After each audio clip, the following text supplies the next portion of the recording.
Hello peoples, this is BetaNights and welcome back to another episode of Let's Play Shovel Knight. In the last episode we finished up the flying machine. Well, I say finished up, but I actually missed something there, and I missed something in one other stage, which I will be showing you guys momentarily. I'm going to be making a quick stop to the towns real quick, hopefully not too long. So you turn some music sheets here, with some nice little monies. I tried explaining noise channel manipulation to Tinker Knight. His response, "Do your job, Bard." The nerve! Now that I have this music sheet I performed from you, you know the words. Also guys, it's raining outside. It's raining outside and it's in and I live in California, so that is a good thing. The downside to it, I'm stuck in a little locked away room with everything closed up because of noise and stuff like that during recording.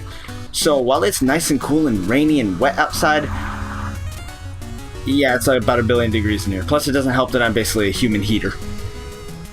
Anyway, after we finished up the flying machine, we got one final meal ticket. I'll dazzle your palate in no time or less, so bon appetit and pardon the mess. I love this guy. And after this, guys, that is our 10th little health pellet, or whatever you want to call them. And I believe that is the final one in the game. We're at full health now. And because I'm here and I have a lot of money stocked up from these last few stages.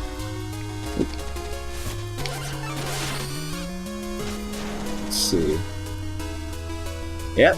And now we're at full magic. Yeah. Alright guys, one of the things I wanted to show that I missed actually was we talked to Chester over here.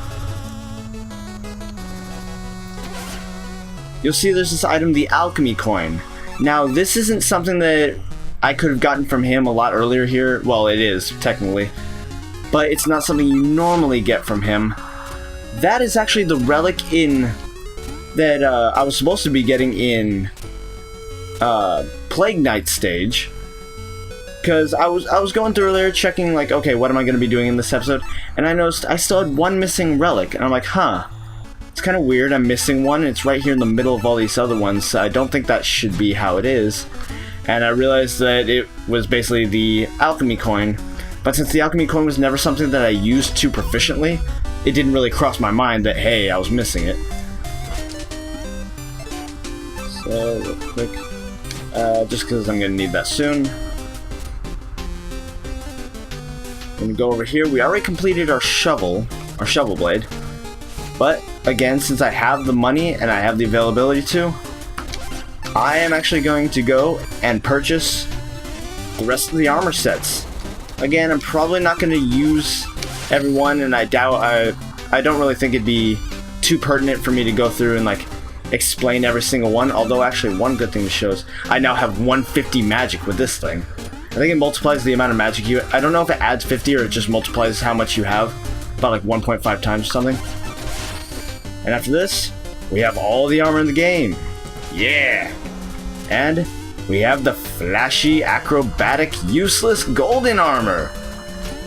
Now, this one has no special abilities, but it does give you a lot of special effects as you're wielding it.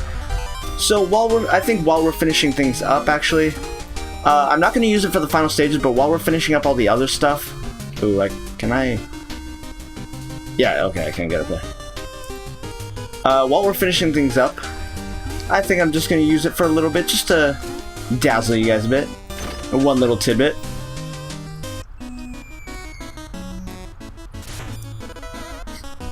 When you're wearing the golden armor and you take off on a catapult, instead of landing on your face and just slamming into the ground,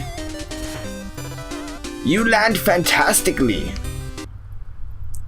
But anyway, that being said, guys, I have a relic to pick up in the Explodatorium and a music sheet to pick up in the flying machine.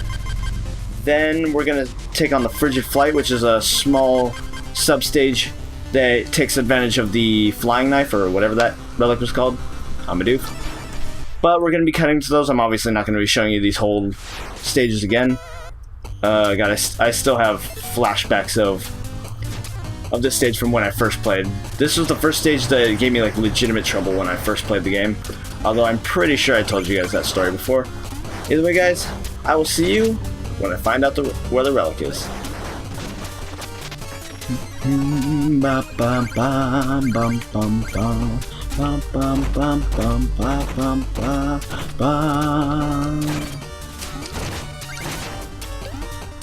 I will say, as annoying as this stage was the first time I did it, this stage has some amazing music.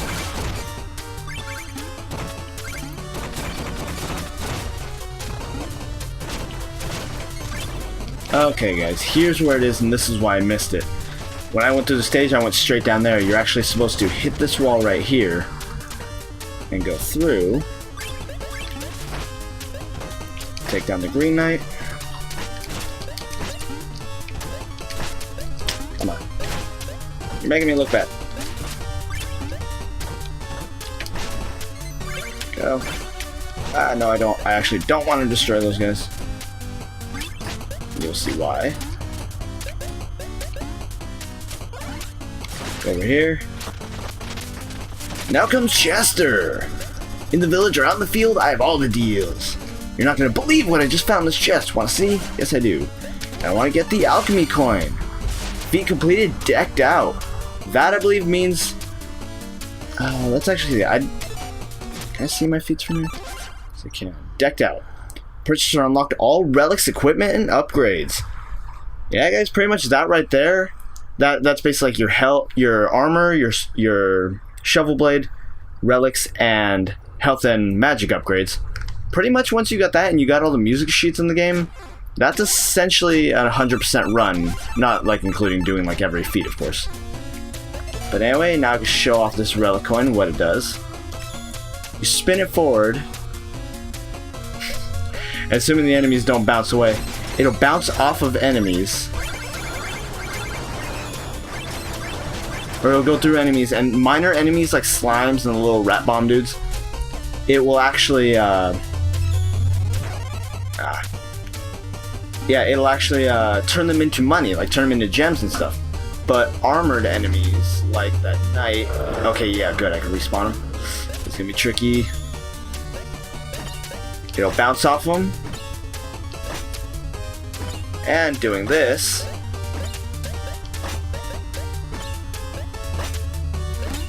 reflected riches. That's when you bounce back the same coin five times. I don't believe it means like it has to just bounce in general 5 times. I think you actually have to be the one that bounces it. So not like I bounce it, he bounces it, I bounce it, he bounces it, like that, but more a case of just you reflecting it back on an enemy. Anyway guys, I will see you in the flying machine. Be right back. Okay guys, if I remember correctly, the place to get the music sheet should be right up here. This is what I missed last time I was here. Yep, there it is, right up there.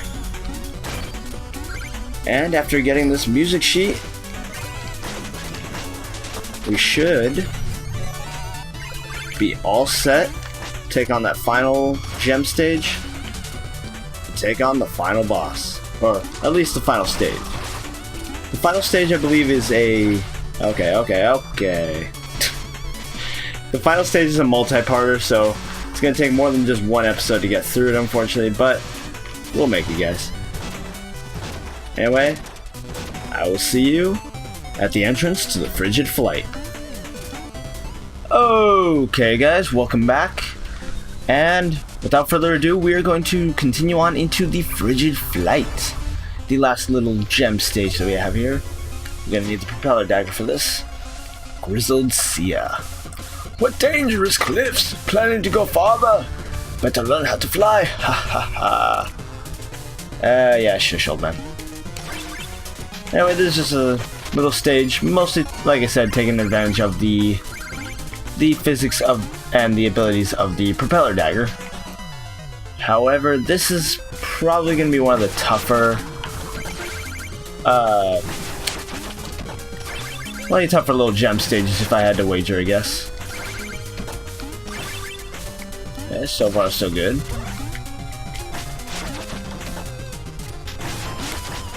Oh, come back. There we go, that worked. I actually really like the propeller dagger, and honestly, when I'm going back through stages that I already had to go through once before, the propeller dagger is actually one. Come here.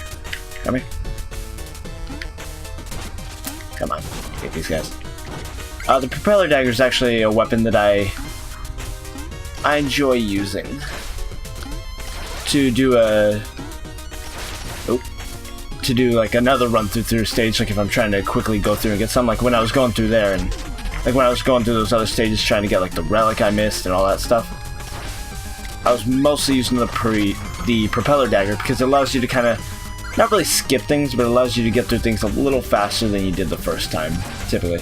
Heck, it even helped out in Propeller Knight's stage, the flying machine. It even helped out there a little bit, just because... Okay. Oop. Okay, I see what you did there. Yeah, it even helped out in his stage, just having it earlier than you normally get it, because it lets you get through some things a little bit. Oh god, forgot about that guy. I actually remember him from my first playthrough of this game. Strangely enough. I'm all sparkly. Okay. Yeah, there we go. That's more like it. And guys, before I end this episode off,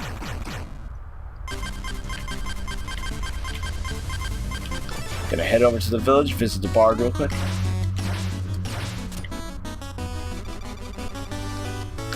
Give me these last two music sheets that we have. High above the land. I penned this track in a mere 3 hours in front of a live audience. How? Years of study. Yeah, that's pretty much how it goes. Yep, and now we have that song. And guys, we now have every song except for 19, 22, and then 40 through 46. And believe it or not, I believe all of those, including these two for some strange reason, are all found in the final stages of this game. So, at that, let's say we end off this episode. I have no idea how long this episode's going to be, by the way, just because of all the stuff I've had to do. Let's end this off with a few more croaker puns. Have you talked to the juice maid? I tried to squeeze her for information, but I'm not sure she had anything pulpy to extract.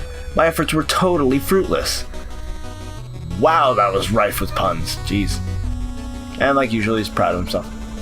I applied to be a Troupple acolyte, but they said my application looked fishy, so they hired me. Yeah, okay, that one's pretty funny. I like that one. Using a shovel as a weapon? What a groundbreaking idea! I love this guy. Arrow signs are all the rage in the village these days, but I think they're on the way out. I forgot what Raze was using as a weapon, but then it came back to me. For those of you who don't remember, Raze or Rise, whatever you want to call him, that was the dual boomerang user that we fought earlier in the game. Propeller Knight can fly around using a bladed propeller helmet. Now that is cutting edge. You visited the nightclub down in the mines yet? A swinging abyss. How about the new hotel in the Iron Whale? I found the room substandard, and the place was a wreck. The Baz is a master of the rope whip. Natural talent, or was he taught? And we'll do one or two more. Oh, okay, there we go. Thanks for listening to all of my great jokes. I'd ask for a tip, but a well-told pun is its own reword. Feat accomplished. Pungent. Pungent. Yep, you guys actually get a little... We get a feat in this game, an accomplishment, an achievement, whatever you wish to call them. We get one of those for the sheer purpose of listening to all of Croaker's puns. So anyway, guys, this has been the golden and dazzling BetaNights for yet another episode of Shovel Knight. In the next episode, probably going to change my armor to something a little more fitting, I suppose you could say. I'll decide on that then, but for now, this has been BetaNights. As I already said, I gotta stop doing that. And I'll catch you guys next time as we travel to the Tower of Fates. Have a good night, y'all, and bye-bye for now.